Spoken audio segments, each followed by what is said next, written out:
Alberto Maschio, coordinatore di Federalberghi Spiagge Venete. Innanzitutto cosa rappresenta e quanto rappresenta dal punto di vista anche delle presenze turistiche Federalberghi Spiagge Venete?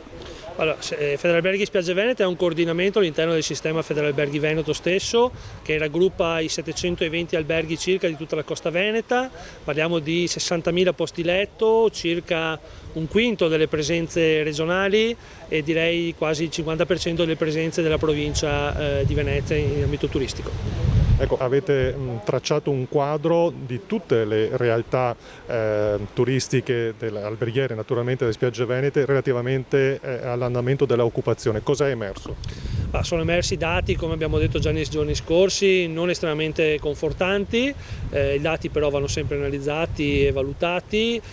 Direi che in questo momento sulle spiagge vediamo un andamento che mediamente dalla metà di maggio alla metà settembre non supera neanche il 17% di occupazione media. Abbiamo un piccolo picco del 25% di occupazione media per il ponte del 2 giugno in questo momento, ma soprattutto abbiamo un concentrarsi di attenzione e anche di cancellazioni sullo start della stagione, quindi nel periodo che va dal 15 di maggio al 15 di giugno.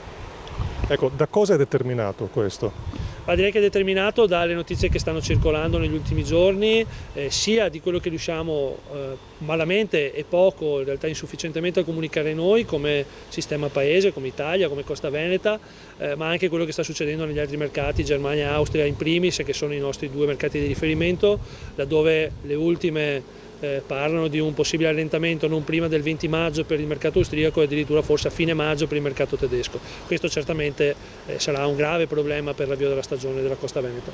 Ecco, per un'inversione di marcia cosa ci vorrebbe?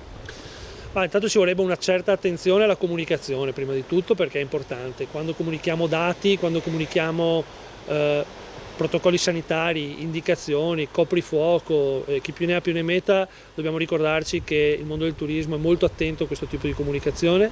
Il giorno dopo che l'abbiamo scritto sui giornali non va buttato via ma resta, e quindi di conseguenza questo influenza poi l'andamento dei flussi, ma soprattutto le scelte dei nostri ospiti.